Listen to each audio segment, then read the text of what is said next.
जिस प्रकार प्रकाश की ज्योति अंधेरे में चमकती है, ठीक उसी प्रकार ज्ञान की ज्योति भी चमकती है। इसीलिए मनुष्य को हमेशा सत्य के मार्ग पर ही चलना चाहिए। अगर कोई आपकी बुराई करे तो निराश मत होना, क्योंकि वही लोग होते हैं जो हमारी बराबरी कभी नहीं कर सकते। माता से प्यार सीखो, गुरु से ज्ञान और पिता से संघर्ष सीखो। बाकी जो है वह दुनिया सिखा देगी। संगत का मनुष्य के स्वभाव पर कोई फर्क नहीं पड़ता, क्योंकि विभीषण रावण के साथ रहकर भी नहीं बदला, वो कि कई राम के साथ रहकर भी नहीं सुधरे। हमारे पास जो कुछ भी है, जब हम उसके लिए ईश्वर को धन्यवाद देने लगते हैं तो हमारे जीवन में खुशी आने लगती है। कहानी के माध्यम से समझिए। एक बार एक व्यक्ति मृत्यु के करीब था, मरने वाला था। उसने अपने बेटे को सोने से भरा एक थैला दिया और अपने पुत्र को बताया, जब भी इस थैले में से सोने के सिक्के खत्म हो जाएं, तो मैं तुम्हें एक प्रार्थना बता रहा हूँ। उसे दोहराने से सिक्के फिर से भरने लग जाएंगे। उस व्यक्ति ने अपने बेटे के कान में 4 शब्द की प्रार्थना कही और वह मर गया। अब बेटा सोने को सिक्कों से भरा थैला पाकर बहुत खुश हुआ। उसने खर्च करने लग गया। वह थैला इतना बड़ा था कि कई साल लग गए, लेकिन इस बीच वह 4 शब्दों की प्रार्थना भी भूल गया। जब थैला खत्म होने आया तब उसे याद आया, अरे वो 4 शब्द की प्रार्थना क्या थी। उसने याद करने की बहुत कोशिश की, लेकिन उसे याद नहीं आया और वह लोगों से पूछने लगा और पहले पड़ोसियों से पूछा, ऐसी कोई प्रार्थना तुम जानते हो जिसमें 4 शब्द हैं? पड़ोसी ने कहा, मुझे 4 शब्दों की प्रार्थना मालूम है, ईश्वर मेरी मदद कर। उसने लड़के ने सुना तो ऐसा लगा ये शब्द नहीं। उस लड़के ने बहुत सारे शब्दों की प्रार्थना को बार बार दोहराने की कोशिश की, लेकिन उसे खाली थैले में सिक्के बढ़े ही नहीं। वह मन ही मन दुखी हो गया। फिर वह लड़का एक ब्राह्मण से मिला। ब्राह्मण ने उस लड़के से कहा, तुम एक प्रार्थना करो, ईश्वर तुम महान हो, लेकिन इस प्रार्थना से भी कुछ नहीं हो। फिर उसने धनी इंसान से मिला। उसने उस लड़के से कहा कि तुम यहाँ प्रार्थना करो, ईश्वर मुझे ध्यान दो, लेकिन इस प्रार्थना से भी कुछ नहीं हुआ।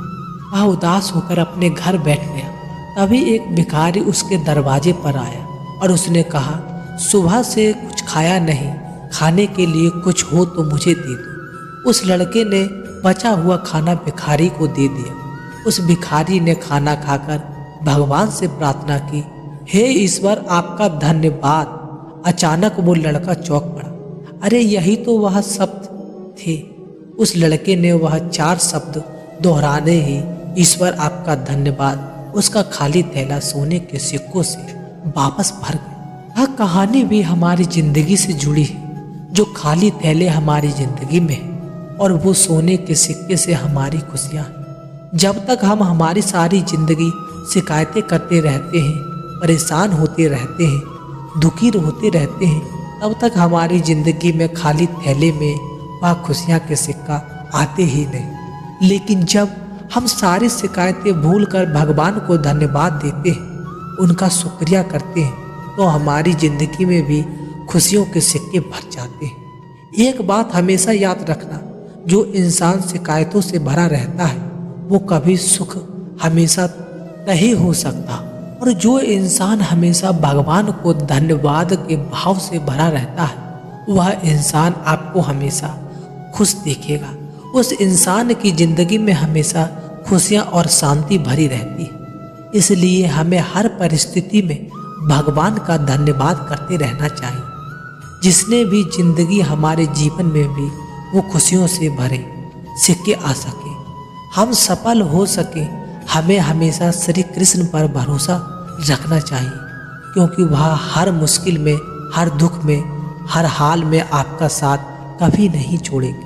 श्री कृष्ण कहते हैं, अगर आपका मित्र गलत मार्ग पर चल रहा है तो उसे रोकने की कोशिश करो, ना कि उसके साथ तुम भी गलत रास्ते पर चल बैठो। मित्र का साथ देने वाला अच्छी बात है, लेकिन ये जानते हुए भी आपका मित्र गलत है, वो साथ देना बिल्कुल गलत है।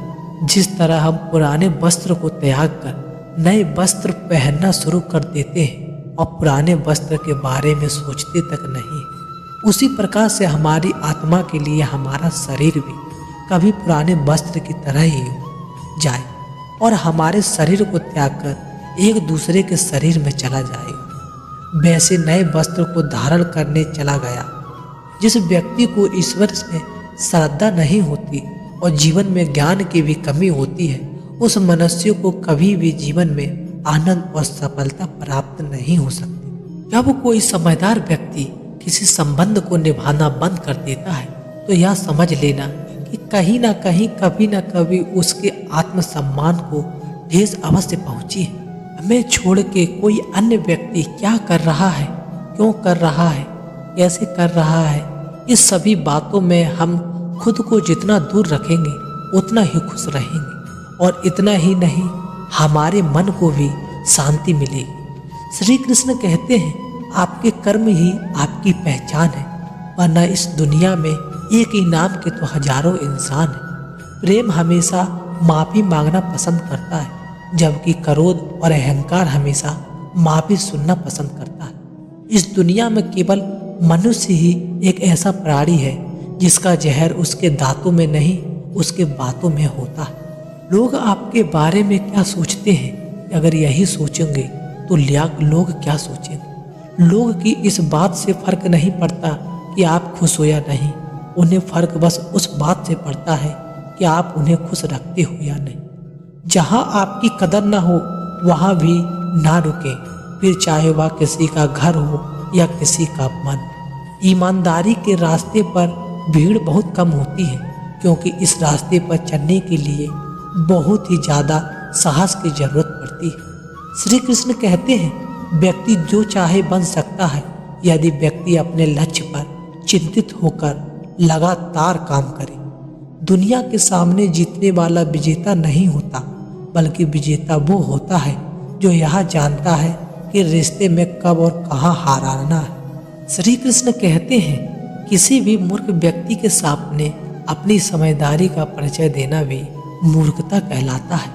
अगर किसी को कुछ देना है तो उससे अच्छा वक्त दो, क्योंकि अगर चीज वापस ले सकते हैं मगर किसी को दिया हुआ अच्छा वक्त वापस नहीं ले सकते। जीवन में सबसे अच्छा सबक आप यही सीख सकते हैं, शांत कैसे रहना है।